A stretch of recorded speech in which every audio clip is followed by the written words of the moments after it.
그러니까 하나님께서 그렇게 하라고는 안 했는데 결과적으로 그걸 활용하신 거예요. 여러분 그 여인의 그 자녀가 없는 그 여인의 우리 장고사님이 아들 없는 거라서 참 그런데 얼굴 빨개지면서 말씀하시는데 한번 볼게요. 그건 이제 지금 사무엘상 1장 5, 8절 볼게요. 한나가 있잖아요. 한나에게는 갑절을 주니 엘가나가 이 사람은 에브라임 사람이에요. 에브라임 사람인데 한나에게 갑절을 주니 이는 그를 사랑합니다. 그에게 분깃을 2배를 준 거예요. 그러나 여호와께서 그에게 임신하지 못하게 하시니 여러분 누가 막으셨어요? 여호와께서. 왜 그럴까요, 여러분? 이 여인은요 다른 걸 다 사랑받을 만한 조건들이 있었어요. 남편의 사랑도 받고 물질도 풍부했어요. 남들보다 2배가 더 많았어요.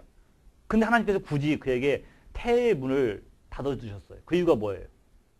그로 하여금 어디로 가게 하는 거예요? 항상 성전으로 나오게 하는 거예요. 주님 앞에 나와서 기도하게 만드는 거예요. 다 읽어볼게요. 여호와께서 그에게 임신하지 못하게 하심으로 그의 적수인 분인나, 분을 내게 하는 사람이 분인나 여러분. 분인나가 여러분 여기서 사실은 어떤 사람이에요? 분인나가 축복으로 인도하는 여러분 기름돌이에요, 여러분. 그거 아세요, 여러분? 분인나 없었으면요 남편 사랑에 만족할 수 있어요. 자기 재물 2배 많은 걸로 만족할 수 있다니까. 근데 분인나가 와서 자꾸 그에게 불을 지펴주는 거야. 분인나가 그를 심히 격분하게 하여 괴롭게 하더라. 매년 한나가 여호와의 집에 올라갈 때마다 남편이 그같이 하매 분인나가 그를 격분시킴으로 한두 해가 아니야. 격분시킴으로 그가 울고 먹지 아니하니 그의 남편 엘가나가 그에게 이르되 한나여 어찌하여 울며 어찌하여 먹지 아니하며 어찌하여 그대의 마음이 슬프냐. 내가 그대에게 10 아들보다 낫지 아니하냐? 낫지 않죠. 네? 이 여인에게는 바로 남편보다도 더 자기 몸을 통하여서 자녀가 태어나는 것을 더 간절히 바라고 있다는 것입니다. 그래서 나중에 어떻게 해요? 하나님 언제까지 기다리실까? 서렌더, 항복의 시간이 언제예요? 내가 그 아들을 삭도를 대지 않고 포도주를 멀리하며 어디게? 주의 성전에서 자라게 하겠나이다. 어디까지? 여기까지 그 한나가 항복을 하고 나니까요. 그때 하나님께서 응답을 하셔요. 여러분 다시 다른 말로 하면 자녀 없는 그 여인의 한과 아픔이 뭔지 아십니까 여러분? 그것을 하나님께서 이용하셔가지고 12지파를 만드시고 또 한 번 그걸 이용하셔서 첫 번째 왕을 기름 붓는 마지막 사사 사무엘을 탄생하게 만드는 겁니다. 이게 하나님의 여러분 역사라는 거 아세요 여러분? 하나님 그까지도 이용했다는 것을 볼 수가 있죠. 또 나혜를 제가 보니까 최선을 다하는 여인이었어요. 30장 14절 보니까 밀 거둘 때에 르브에 나가서 들여서 합 한 채를 얻어 그의 어머니 레아에게 드렸더니 라헬이 레아에게 이르되 언니의 아들이 합 한 채를 청구하노라. 여러분 이게 어떤 의미냐면 내가 한 일을 모르는 거예요. 자기가 한 일이 뭔가. 언니를 얼마나 괴롭히는가 중요한 건 아니에요. 지금 필요한 게 뭐예요? 나에게 합 한 채가 필요하다는 거예요. 여러분 이게 저는 이걸 여러분에게 말씀드리고 싶은 이유가 뭐냐면요. 여러분 저와 여러분들이 주님의 은혜를 사모하십니까? 사모하지 않아요. 주님의 은혜를 사모할 때 여러분 맨 처음에 하는 일이 뭐예요? 여러분의 삶을 뒤돌아보지 않습니까, 여러분? 그래요, 안 그래요? 그건 나중 일이야. 먼저 우리는 은혜 받고자 하는 그 마음이 중요한 거예요. 주님 앞에 먼저 나가는 것이 중요하다는 겁니다.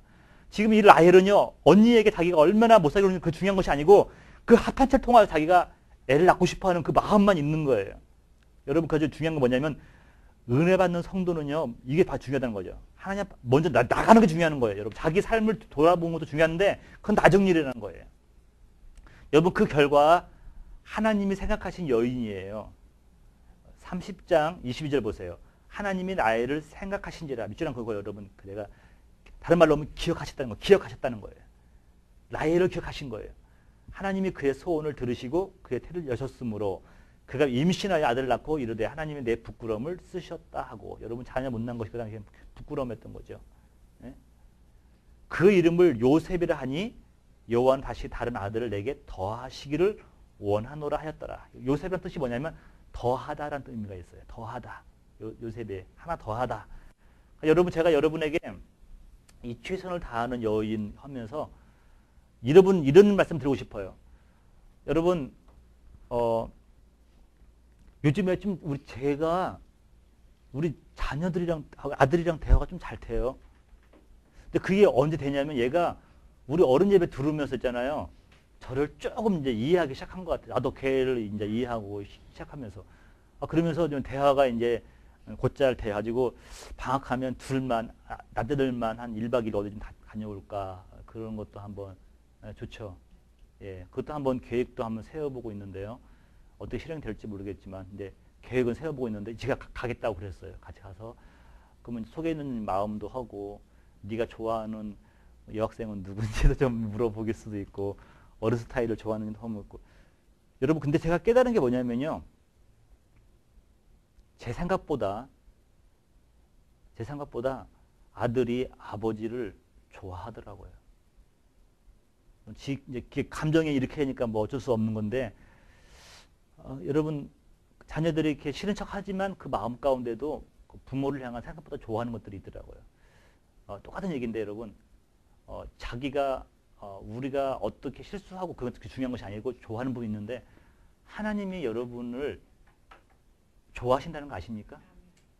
여러분, 사랑한다고 하면 와닿지가 않아. 근데 좋아하는 거예요. 좋아하는 건 여러분, 좋아할 만한 그런 이렇게 조건이 돼서 그런 게 아니라 좋아하는 거죠, 여러분. 죄송합니다만 여러분, 한국에 이번 해석연 되신 분을 지지하신 분들은요, 그에게 얼마나 약점이 있는 가 중요한 건지 중요하지 않아. 그에게 어떤 약점이 있는 가 중요하지 않고 그에게 투표를 할 수가 있어요. 왜 그렇죠? 난 그가 하는 거 좋은 거야. 상대방이 아무리 깨끗해도 싫은 거야. 싫으면 안 찍는 거야. 이렇게 보면서 여러분, 하나님이 여러분들을 좋아하신다는 거 아십니까, 여러분? 여러분들이 어떠한 삶을 사는 것이 중요한 것이 아니라 하나님이 좋아한다는 그걸 붙들고 나가시기를 주님으로 부탁드립니다. 하나님 좋아하신다는 거. 그것 때문에 여러분 거기서 출발을 하는 거예요. 천국의 비유를 볼게요. 마태복음 11장 12절이에요. 그게요, 어떤 이렇게 찾아보니까 취음제예요. 취음. 그러니까 사람을 있잖아. 그게 좀 이제 그게 드라이빙이라고 하나요? 남자 그 성욕을 막 이렇게 나오게 할 수 있는 거? 취음제. 성욕을 막 이렇게 몸을 흥분시키고 막 이제 그런 쪽 그렇게 나와 있더라고. 근데 이것이 왜 임신을 하는데 도움이 되는지 모르겠는데 그렇게 나왔어요. 화판채 가지고 이것이 그 당시에 임신 못하는 사람들이 약초로 써였대요. 그러니까 아마 시몬이 좀 꽤 이렇게 르우벤이 좀 컸을 때 그것을 가져온 거 보니까 좀 컸나 보죠, 이렇게. 예.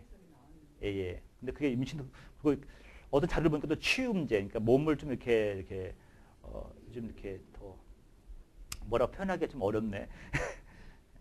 이해 가시죠? 예. 자, 천국의 비유 볼게요. 마태복음 11장 12절입니다. 세례 요한의 때부터 지금까지 천국은 침노를 당했다. 여러분, 천국은요, 침노를 당하는 거예요. 침노하는 자는 빼앗느니라. 저 여러분들이 천국을 침노하는 자가 될 줄 믿습니다. 이게 무슨 말이냐면 적극적으로 있잖아요. 나는 이거 아니면 안 된다는 거 붙드는 거예요, 여러분. 이런 자들이 되는 거예요, 여러분. 네? 자존심 세울 필요 없어요, 여러분. 중요한 건 뭐냐면 천국은요, 나는 이거 아니면 죽습니다 하고 침노하는 자들이 그걸 뺏는다라고 예수님께서 말씀하고 계셔요. 여러분, 지금 라헬을 보면요, 라헬에서 그 냄새가 나지 않습니까? 하나님께서 왜 생각하시겠어요? 그 여인이 자녀를 낳기 위해서 노력하는 것들, 침노하는 것들을 하나님께서 보신 거죠. 네 번째는 우상을 버린 여인으로 살펴봤습니다. 35장 2, 4절인데 야곱이 이에 자기 집안 사람과 자기와 함께한 모든 자에게 이르되 너 중에 있는 이방 신상을 버리고. 여러분, 제 안에 깜짝 놀라요. 어떻게 그 하나님을 믿는 사람들 중에서 이렇게 우상이 있을 수 있느냐. 우리도 있어요, 여러분. 자녀가 우상이 되기도 하고 손자 손녀가 우상이 되기도 하고요. 물질이 우상이 되기도 하죠. 첫 번째, 우리가 하나님보다 더 소중하게 여기는 것, 그게 어떤 분들 요즘에는요, 건강이 우상이에요. 건강, 진짜 건강이 우상이에요. 그런 것들이 많이 있다는 겁니다. 근데 보세요. 이방 신상을 버리고 자기를 정결하게 하고 너희의 의복들을 바꿔 입으라. 그들이 자기 손에 있는 이방 신상들과 자기 귀에 있는 귀고리들을 야곱에게 주는지라. 야곱이 그것들을 세겜 근처 상수리 나무 아래에 묻고라고 표현하고 있습니다. 지금 이제 드디어 라헬이 이제 르비딤을 이제 드라빔을 다 이제 묻는 것을 보게 되는 거죠. 다섯 번째는 라헬의 죽음을 볼게요. 지금 너무 이제 일찍 이제 죽었는데 그들이 베델의 길을 떠나 에브라스에 이르기까지 얼마간 거리를 둔 곳에서 라헬이 해산하게 되어 심히 고생하여 난산했다는 거죠. 그가 난산할 즈음에 산파가 그에게 이르되 두려워하지 말라. 지금 내가 또 등남하느니라 하매 그가 죽게 되어 그의 혼이 떠나려 할 때에 아들의 이름을 베논이라 그랬어요. 뜻이 뭐냐면 슬픔의 아들이에요. 슬픔의 아들. 그러니까 엄마 입장에서는 적국자 한번 물려보지 못하고 그걸 예? 그런 의미에서 슬펐는지 저놈 때문에 내가 이렇게 죽게 되어서 슬펐는지 모르겠는데 어쨌든 아들 이름을 뭘로 부르 베논이 그랬어요. 베논이. 근데 그것을 보고 나서 아버지가 뭐를 바꿔줬어요? 베냐민, 오른손의 아들이란 뜻이에요. 오른손에. 나의 오른손이라는 이름을 바꿔버렸어요. 베논이가 베냐민으로 바뀐 거죠. 엄마는 슬픔의 아들로 불렀는데 아버지는요. 그 엄마의 생명과 바꿨기 때문에 사랑하는 여인과 바꿨기 때문에 나의 오른손이라는 의미로 베냐민으로 이름을 불렀어요. 이렇게 해서 이제 라헬이 일생을 한번 정리를 해봤고요. 성경에서 라헬의 이야기가 몇 번 나오는데 어떻게 쓰였는가를 한번 보려고 합니다. 3번 정도 제가 정리를 해봤는데 첫 번째 이스라엘을 세운 여인 중 하나로 나오고 있어요. 아까 말씀드린 것처럼 12지파잖아요. 12지파에서 그 라헬과 레아가 이제 나머지 이제 종들은 나오질 않습니다. 근데 2명은 나오는데 룻기 4장 11절 보세요. 성문에 있는 모든 백성들과 장로들이 이르되 지금 이게 이제 우리가 증인이 되나니 여호와께서 내 집에 들어가는 여인으로 이스라엘의 집을 세운 라헬과 레아 두 사람과 함께 하시고 내가 에브랏에서 유력하고 베들레헴에서 유명하게 하시기를 원하며라고 표현하고 있어요. 라헬과 레아가 이스라엘 세운 여인으로 지금 표현되고 있는 겁니다. 하나님께서는요, 그 여인의 태를 문을 여셔서 자녀를 둘 주셨는데, 그러면서 12지파가 되는 거죠. 그러면서 이제 그걸 통하여서 이스라엘의 12지파가 세워져 가고 있는데 쓰임받은 여인 중에 하나로 표현하고 있고요. 둘째는 고난당하는 여인으로 표현하고 있습니다. 고난당하는 여인. 우리 마태복음에 보시면 2장 17에서 18절이에요. 이에 선지자 예레미야를 통하여 말씀하신 라마에 슬퍼하는 크게 통곡하는 소리가 들리니 라헬이 그 자식을 위하여 애곡하는 것이라. 그 자식이 없으므로 위로받기를 거절하였다 함이 이루어졌느니라. 여러분 지금 헤롯이 2세 이하의 모든 남자아이를 죽게 했죠. 그러니까 아이를 잃어버린 부모들이 지금 통곡하는 거잖아요. 그 통곡하는 이야기를 지금 이 라헬의 이야기를 들어서 예레미야 말씀 통하여서 말씀하고 있는 겁니다. 그러면서 여러분 참 재밌는 거 하나 구도가 있는데요. 자, 구약 성경에서 여러분 예수 그리스도의 모델이 누구죠?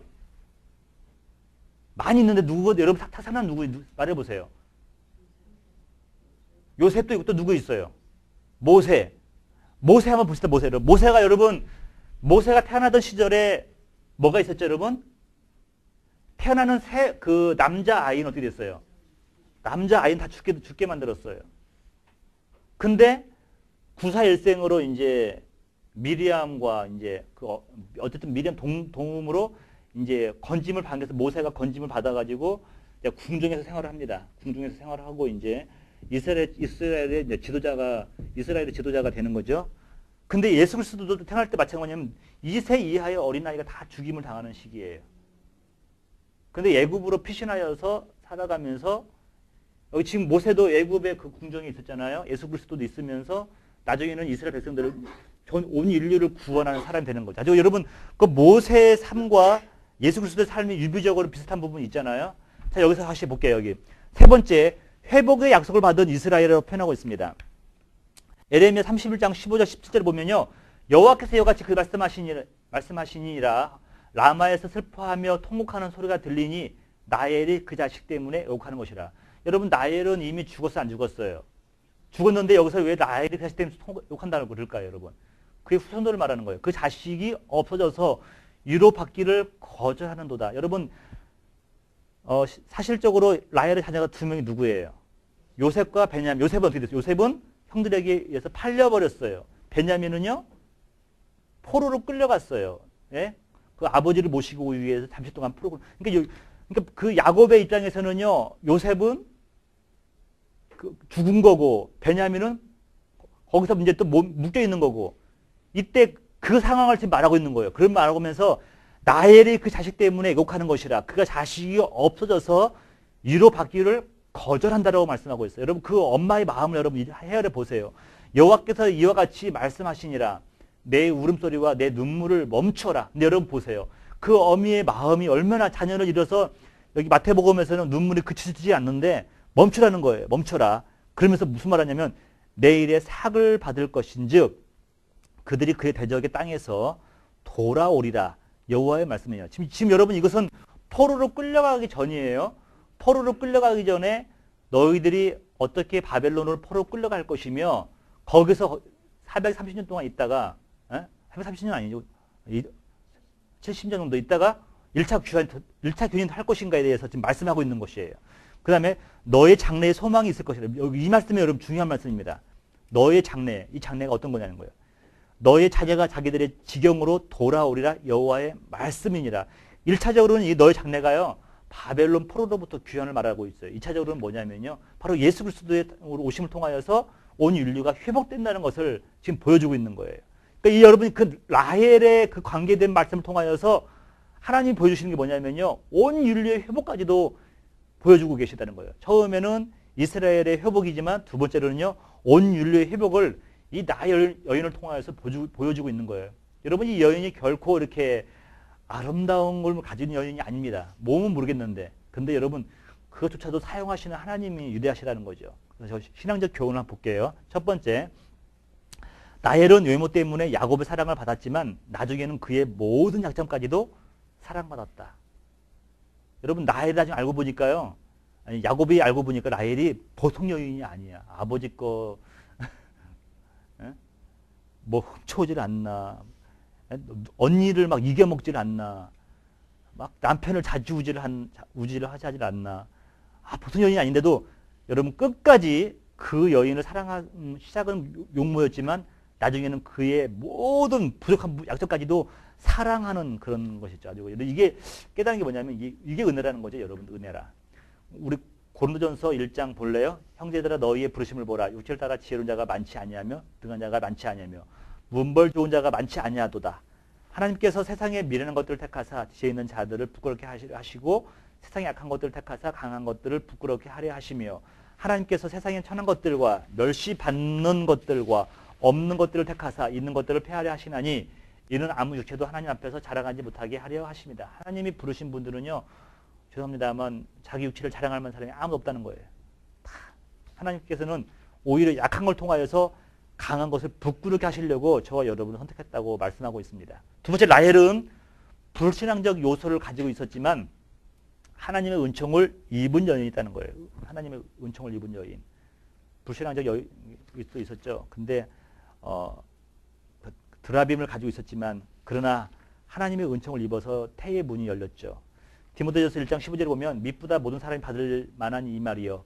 그리스도 예수께서 죄인을 구원하시려고 세상에 임하셨다. 여러분 의인이 아니잖아요. 죄인을 구하시려고 임하셨다 하였도다. 그러면서 사도 바울이 말하기는 죄인 중에 내가 괴수다 그랬어요. 아주 깨달은 분이 있어요. 여러분 누가복음의 그 11장에 보면 거기 바리새인과 세리의 기도가 나오는데요. 자기가 의인이라고 한 사람은요.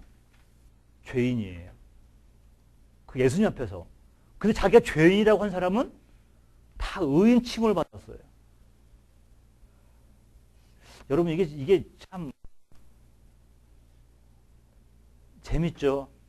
우리 여기 요즘에 그 사회에서는 자기 PR 시대라고 해서 자기가 똑똑하고 잘났다는 걸 자꾸 얘기해야 어필이 된다고 하는데 우리 주님 앞에서는 이만큼은 여러분 내가 죄인이라고 한 사람들은 다 의인 칭을 받았고요. 내가 의롭다고 하신 분들은 전부 다 죄인 취급 받았어요. 여러분, 우리들은 항상 주님 앞에서요, 이렇게 라헬이 불신앙자라는 것을 보지 마시고, 여러분, 먼저 뭐냐면, 하나님의 은총을 입은 여인이었다는 것을 먼저 보셔야 된다는 겁니다. 세 번째, 하나님과 우상, 두 주인을 섬길 수 없다는 거죠. 끝내는 버릴 수밖에 없잖아요. 이 말씀은 스킵할게요, 여러분. 네 번째, 라헬의 태를 통하여 이스라엘 백성들이 번성하였듯이 우리들을 통하여 그리스도의 나라가 번영되어야 된다. 여러분 그 라헬이 한 그 태의 문을 열어주셔서 이스라엘 백성들을 피신할 수 있는 애굽의 그 길로 인도할 수 있는 길을 열지 않았습니까? 하나님께서는 그 태를 통하여서 이스라엘 백성들을 번영했던 것처럼 저와 여러분들의 그 태를 통하여서 또는 그리스도의 나라가 번성되기를 원하신다는 사실을 우리가 알아야 되는 거예요. 사도행전 13장에 보니까 주께서 이같이 우리에게 명하시되 내가 너를 이방의 빛으로 삼아 너를 땅끝까지 구원하게 하리라 하셨느니라 하니. 사도 바울에게 주신 거지만요. 저와 여러분에게 주신 거예요. 이방의 빛으로 삼아서 땅끝까지 구원하기를 원하시는 그 하나님의 뜻을 우리가 봐야 된다는 겁니다. 자, 번호가 틀렸네. 5번째. 이 땅에서 슬픔은 오직 그리스도를 통하여 궁극적으로 기쁨과 소망으로 변화될 수 있다. 믿으십니까? 우리의 슬픔은 오직 그리스도를 통하여서만 변화될 수 있다는 거예요. 그 여인을 마찬가지죠. 히브리서 6장 19절 보니까 우리가 이 소망을 가지고 있는 것은 영혼의 닭 같아서 튼튼하고 견고하여 휴장 안에 들어가나니. 여러분, 예수 그리스도의 소망을 가지고 있는 사람은요, 영혼의 닭을 가진 사람하고 똑같다는 거예요. 튼튼하고 견고하여서 휴장 안으로 들어갈 수 있다라고 말씀하고 있죠. 또 히브리서 7장 2절에 보니까 여러분 중요한 말씀이에요. 아브라함이 그의 모든 것을 그의 10분의 1로 그에게 나누어 주니라. 그의 이름을 해석하면 그 이름이 누구예요? 멜기세덱이에요, 여러분. 여러분, 저기 오늘 이제 이 말씀하고 마쳤는데, 예수님은요, 예수 그리스도는 그 성경에 보면 그 멜기세덱의